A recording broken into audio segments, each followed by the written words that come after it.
Corporate regulation. അതിൽ നിന്ന് നമ്മൾ പഠിക്കാൻ പോകുന്നത് മെമ്മോറാണ്ടം ഓഫ് അസോസിയേഷൻ ആണ്. ഒരു കമ്പനി ഇൻകോർപ്പറേറ്റ് ചെയ്യുമ്പോൾ രജിസ്ട്രാർക്ക് മുന്നേ സബ്മിറ്റ് ചെയ്യേണ്ട ഒരു ഇമ്പോർട്ടൻ്റ് ആയിട്ടുള്ള ഡോക്യുമെൻ്റ് ആണ് മെമ്മോറാണ്ടം ഓഫ് അസോസിയേഷൻ. ഇതാണെന്ന് നമ്മൾ ഡിസ്കസ് ചെയ്യുന്നത്. ഓക്കെ, എല്ലാവരും ക്ലാസ് ശ്രദ്ധിക്കുക. എന്താണ് memorandum of association? Memorandum of association is A supreme public document which contain all those information that are required for the company at the time of the incorporation. ഇതിൽ പറഞ്ഞു കഴിഞ്ഞാൽ memorandum of association എന്ന് പറയുന്നത് ഒരു supreme public document ആണ് which contain all those information that required for the company at the time of registration. ഒരു company രജിസ്ട്രേഷന്റെ ടൈമിൽ വേണ്ട എല്ലാ രേഖകളും, എന്തെല്ലാം കാര്യങ്ങൾ വേണം, എന്തൊക്കെ ഇൻഫർമേഷൻസ് വേണം, അതടങ്ങിയ ഒന്നാണ് എന്ത് memorandum of association. It can also be said that a company cannot be incorporated without a memorandum. Memorandum ഇല്ലാതെ ഒരു കമ്പനിക്ക് എന്ത് ചെയ്യാൻ പറ്റില്ല? ഇൻകോർപ്പറേറ്റ് ചെയ്യാൻ പറ്റില്ല. At the time of the registration of company it needs to be registered with ROC, the registrar of companies. It contain, അപ്പം memorandum of association എന്ന് പറയുന്ന ഒരു സുപ്രീം പബ്ലിക് ഡോക്യുമെന്റ് ആണ് ഒരു കമ്പനിയെ സംബന്ധിച്ചിടത്തോളം. ആ ഡോക്യുമെന്റ് കമ്പനിന്റെ ഇൻകോർപ്പറേഷന്റെ ടൈമിൽ രജിസ്ട്രാർക്ക് മുന്നേ സബ്മിറ്റ് ചെയ്യണം. ഇതിൽ കുറച്ച് ഇൻഫർമേഷൻസ് കണ്ടെന്റ് ഉണ്ട്. അതെന്താണെന്ന് നമുക്ക് നോക്കാം. It contain the objects, powers and scope of the company, കമ്പനിയുടെ പവർ, കമ്പനിയുടെ ഒബ്ജക്റ്റീവ്സ്, അതുപോലെ തന്നെ ഒബ്ജക്ട്സ്, അതുപോലെ തന്നെ പവർ, സ്കോപ്പ് ഓഫ് കമ്പനി. ഇപ്പോൾ കമ്പനീൻ്റെ വളരെ പ്രധാനമായിട്ട് കമ്പനിയുടെ ഒബ്ജക്ട്സ് എന്താണ്, അതിൻ്റെ പവർ എന്താണ്, അതിൻ്റെ സ്കോപ്പ് എന്താണ്, ഈ കാര്യങ്ങൾ പറയും. ഇനി പറയുന്നത് beyond which a company it's not allowed to work. ഇപ്പോൾ ഇതിൽ പറഞ്ഞിട്ടുള്ള ഒബ്ജക്റ്റീവ്സിൻ്റെ അപ്പുറത്തേക്ക് ഒരിക്കലും കമ്പനിക്ക് എന്ത് ചെയ്യാം, വർക്ക് ചെയ്യാൻ പറ്റില്ല. ഫോർ എക്സാമ്പിൾ, ഒരു കൺസ്ട്രക്ഷൻ കമ്പനി ആണെങ്കിൽ, ഒരു വീട് അല്ലെങ്കിൽ ഫ്ലാറ്റ്, അപ്പാർട്ട്മെൻ്റ് ഒക്കെ ഉണ്ടാക്കുന്ന ഒരു കമ്പനി ആണെങ്കിൽ അവർക്ക് ഒരിക്കലും ഒരു മരുന്ന് പ്രൊഡ്യൂസ് ചെയ്യാൻ പറ്റില്ല. അപ്പോൾ അതിൻ്റെ ഒബ്ജക്ട്സ് എന്താണ്? The construction of houses, flat, apartment ആയിരിക്കും. അങ്ങനെയാണ് അതിൻ്റെ ഒബ്ജക്ട്സ് മെമ്മോറാണ്ടം ഓഫ് അസോസിയേഷൻ ഈ കമ്പനിയുടെ എഴുതി കഴിഞ്ഞാൽ that company cannot do the production of medicine. Okay, that is it limit the range of activities of the company. അപ്പോൾ ഇതിൽ പ്രധാനമായിട്ടുള്ള കണ്ടന്റ് നമുക്ക് അടുത്ത സ്ലൈഡിൽ പറയുന്നുണ്ട്. ഇനി നോക്കുക, any person who deals with the company like share holders, creditors, investors etcetera is presumed to have read the company. That is company they must know the company's objects and its area of operation. അപ്പോൾ ഏതായാലും ഒരു കമ്പനിയിലേക്ക് വരുന്ന പാർട്ടികളാണ് share holders, creditors, investors. ഇവരെല്ലാം കമ്പനിയുടെ memorandum of association കൃത്യമായിട്ട് വായിക്കണം. എന്നിട്ട് മാത്രമേ അതിൽ എൻട്രി ചെയ്യാൻ പറ്റുള്ളൂ. ഇനി മെമ്മോറാണ്ടം ഓഫ് അസോസിയേഷന് മറ്റൊരു പേരിൽ അറിയപ്പെടുന്നു, വളരെ ഇമ്പോർട്ടൻ്റ് ആണ്, ചാർട്ടർ ഓഫ് ദ കമ്പനി. അപ്പോൾ which is known as the charter of the company എന്ന് ചോദിച്ചു കഴിഞ്ഞാൽ that is the memorandum of association. Memorandum of association അല്ലെങ്കിൽ ഇതിനെ വിളിക്കുന്ന മറ്റൊരു പേരാണെന്ത്? Constitution of the company.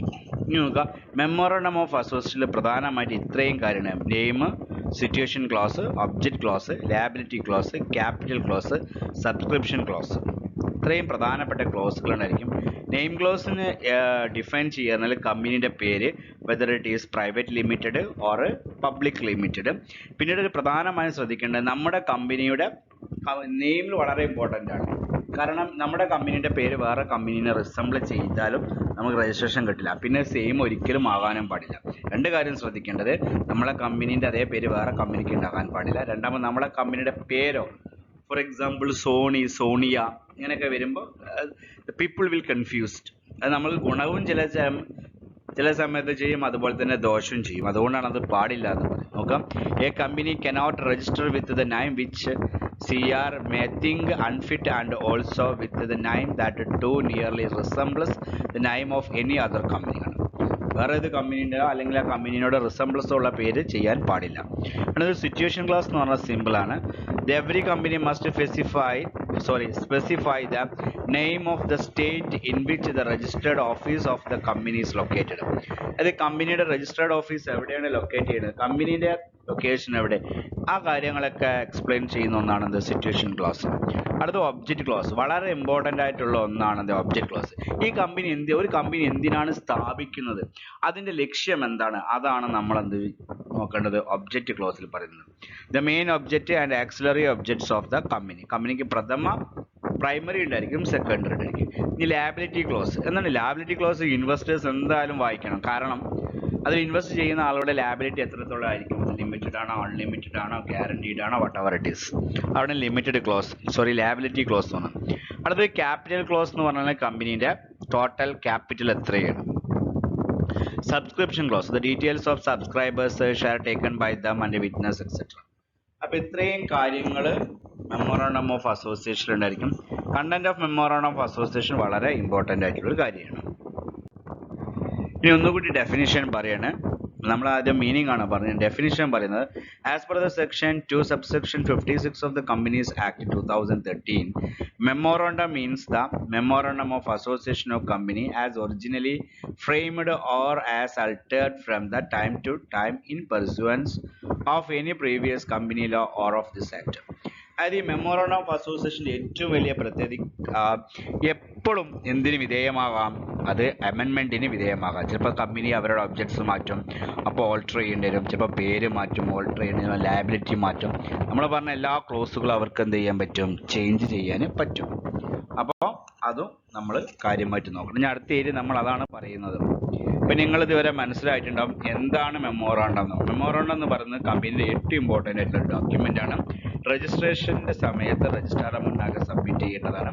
ഇതിൽ പ്രധാനമായിട്ടുണ്ടാകുന്ന ഏരിയാസ് ഏതൊക്കെ ചോദിച്ചു കഴിഞ്ഞാൽ നെയിം ക്ലോസ്, കമ്പനിയുടെ പേരിനെ പ്രതിപാദിക്കുന്ന വിഭാഗം, കമ്പനിയുടെ objects most important, capital, liabilities, domicile. Okay, then subscription. അങ്ങനെ 6 ക്ലോസുകളാണ് ഇതിൻ്റെ കണ്ടന്റ് എന്ന് പറയുന്നത്. ഇനി നമ്മൾ ഈ പറഞ്ഞ ഈ 6 മാറ്റം വരുത്താൻ പറ്റുമെന്ന് നോക്കുന്നത് ആസ് പെർ ദ സിറ്റുവേഷൻ പറ്റുമെന്നാണ് പറയുന്നത്. നമുക്ക് alteration of memorandum save as provided in section 61, a company may by a special resolution after complying with the procedure specified in the section alter the provision of its memorandum. Memorandum നമ്മൾക്ക് മാറ്റം വരുത്താൻ പറ്റും as per the section 61 പ്രകാരം. പോരാത്തിന് നമ്മൾ board of ഡയറക്ടേഴ്സിൻ്റെ ഒരു meeting കൂടി ഒരു special resolution പാസ്സാക്കണം. ഒരു പ്രമേയം പാസ്സാക്കിയിട്ട് ഇത് രജിസ്ട്രാറുടെ മുന്നേ എല്ലാ മെമ്പേഴ്സിനും ഇങ്ങനെ മാറ്റത്തിന് താല്പര്യമാണെന്ന് പ്രകടിപ്പിച്ച് ഒരു പർട്ടിക്കുലർ ഫീസും രജിസ്ട്രാർ അയച്ചു കഴിഞ്ഞാൽ അത് മാറ്റും. ചില ഓൾട്ടറേഷന് സെൻട്രൽ ഗവൺമെൻറ് അപ്രൂവൽ വേണം, ചിലതിന് വേണ്ട എന്നാണ് പറയുന്നത്. നോക്കുക, ഈ പേരിൻ്റെ കേസ് എടുക്കുക. Any change in the name of the company shall be subject to the provisions of the subsection 2, 3 of the section 4 and shall not have effect ഉണ്ടാവില്ല എന്നാണ് except with the approval of the central government in writing, provided that no such approval shall be necessary where only the change in the name of the company is deletion their form and addition thereto. അതായത് നമ്മൾ ഒരു deletion ആണോ, ചിലപ്പോൾ ഒരു പേരിൻ്റെ ഭാഗത്ത് ഒഴിവാക്കും, നമ്മൾ വലിയ പേര് ചെറുതാക്കുക, അല്ലെങ്കിൽ ചെറിയ ഭാഗങ്ങൾ ആഡ് ചെയ്യുകയാണെങ്കിൽ നമ്മൾക്ക് എന്തിൻ്റെ ആവശ്യമില്ല. The provided that no such approval shall be necessary എന്ന് പറഞ്ഞു. സെൻട്രൽ ഗവൺമെൻറ്റിൻ്റെ അപ്രൂവൽ വേണ്ട. എക്സാമ്പിൾ പറയുന്നത് word of private consequent on the conversion of any one class of the companies to another class in accordance with the provisions of this act. അതായത് പേരിലുണ്ടാകുന്ന അഡീഷനോ അല്ലെങ്കിൽ ഡിഡക്ഷനോ നമ്മൾക്ക് പ്രത്യേകിച്ച് central ഗവൺമെൻറ്റിന് പെർമിഷൻ വേണ്ട. നമ്മൾക്കത് ക്ലാസ് ഉണ്ട്. ഇപ്പോൾ പ്രൈവറ്റിൽ നിന്ന് ലിമിറ്റഡിലേക്ക് കൺവേർട്ട് നമ്മൾക്ക് ചെയ്യാം. പ്രധാനമായിട്ട് അതിന് വേണ്ടത് അപ്പോൾ കമ്പനി റെസൊല്യൂഷൻ മാത്രം പാസ്സാക്കുക, അതിൻ്റെ ആൾട്ടറേഷൻ ഫീസ് രജിസ്ട്രാർക്ക് അടയ്ക്കുക. Registrar will satisfied with all this matter, registrar will allow the company to change the name. ഇനി പറയുന്നത് when any changing the name of a company is made under the subsection 2, നമ്മൾ subsection 2 പ്രകാരം കമ്പനീൻ്റെ പേരിൽ മാറ്റം വരുത്തുകയാണെങ്കിൽ registrar shall enter a new name in the register of companies in the place of the old name and issue a fresh certificate of incorporation with the new name and changing the name shall be complete and effective only on the issue of such certificate. അപ്പോൾ ഇനി നമ്മൾ പേരിൽ മാറ്റം വരാൻ registrar പേരിൽ മാറ്റം വരുത്തിയിട്ട് നമുക്ക് ന്യൂ സർട്ടിഫിക്കറ്റ് തരും. അപ്പോൾ അതിനുശേഷം എന്ത് ചെയ്യുന്നു, പിന്നെ ആ സർട്ടിഫിക്കറ്റ് കിട്ടിക്കഴിഞ്ഞാൽ കമ്പനിക്ക് ആ പേരിൽ എന്ത് ചെയ്യുക, വർക്ക് ചെയ്യുക. and the alteration of the memorandum relating to the place of the registered office from one state to another shall not have any effect unless it is approved by the central government on the application in such form and manner as may be prescribed. എന്നാൽ നമ്മളെ company ഒരു സംസ്ഥാനത്ത് നിന്ന് മറ്റൊരു സംസ്ഥാനത്തിലേക്ക് മാറ്റുകയാണെങ്കിൽ നമുക്ക് special resolution മാത്രം പോരാ, ഫീസ് മാത്രം അടച്ചാൽ പോരാ, നമ്മൾ എന്ത് കൂടിയും ചെയ്യണം എന്നാണ് പറയുന്നത്. സെൻട്രൽ ഗവൺമെന്റിന്റെ പെർമിഷൻ കൂടി കിട്ടണം. സെൻട്രൽ ഗവൺമെന്റിന്റെ പെർമിഷൻ കിട്ടാഞ്ഞാൽ നമ്മൾക്ക് എന്ത് ചെയ്യാൻ പറ്റില്ല, ഇങ്ങനെ മാറ്റാൻ പറ്റില്ല. ഫോർ എക്സാമ്പിൾ, നമ്മളൊരു കമ്പനി എന്ത് ചെയ്യുന്നു, ഒരു സ്ഥലത്ത് നിന്ന് മറ്റു സ്ഥലത്തേക്ക് മാറ്റണമെങ്കിൽ, അപ്പോൾ കേരളത്തിൽ നിന്ന് തമിഴ്നാട്ടിലേക്ക് മാറ്റുന്ന സെൻട്രൽ ഗവൺമെന്റിന്റെ പെർമിഷൻ വേണം എന്നാണ് പറയുന്നത്. ഇനി പറയുന്നത് central government shawl dispose of the application under the subsection 4 within a period of 60 days. 60 ദിവസത്തിനുള്ളിൽ സെൻട്രൽ ഗവൺമെന്റിന് ഈ ഒരു അപ്ലിക്കേഷന് മേലെ തീരുമാനം എടുക്കാം. And before passing its order may satisfy itself that alteration as the consent of the creditors, the debentures holders and other person concerned with the company, or that is sufficient provision has been made by the company either for due discharges of all its debts and obligation and or that adequate security has been provided for such a discharges. അതായത് central government ഇങ്ങനെ ഈ അതിൻ്റെ ഡൊമൈസിൽ close, അതായത് ഒരു സ്ഥലത്ത് നിന്ന് ഒരു സ്റ്റേറ്റിൽ നിന്ന് മറ്റൊരു സ്റ്റേറ്റിലേക്ക് മാറ്റാൻ സെൻട്രൽ ഗവൺമെൻറ് അപ്രൂവൽ വേണമെന്ന് പറഞ്ഞു. അവർക്ക് മിനിമം 60 ദിവസമാണ്. ഈ 60 ദിവസത്തിൻ്റെ ഉള്ളിൽ ഈ കമ്പനിയുടെ share holders, debenture holders, creditors ഇവരെല്ലാം ഈ മാറ്റത്തിന് താല്പര്യരാണോ അവർ ചെക്ക് ചെയ്യും. അതുപോലെ തന്നെ എല്ലാ റൂൾസ് ആൻഡ് റെഗുലേഷൻസ് പാലിച്ചിട്ടുണ്ടോ നോക്കും. ഇതെല്ലാം നോക്കി ഗവൺമെൻറ് അതിന് സാറ്റിസ്ഫൈഡ് ആണെങ്കിൽ മാത്രം 60 ഡേയ്സിനുള്ളിൽ ഈ മാറ്റം അനുവദിക്കും. ഇനി save as provided section 64, the company shall in relation to any alteration of its memorandum change ചെയ്യുമെങ്കിൽ ഫയൽ ചെയ്യേണ്ടത് വിത്ത് രജിസ്ട്രാർ എടുത്താണ് ഫയൽ ചെയ്യേണ്ടത്. A special resolution passed by the company under the subsection 1. Subsection 1 പ്രകാരം ഒരു special resolution പാസ്സാക്കണം.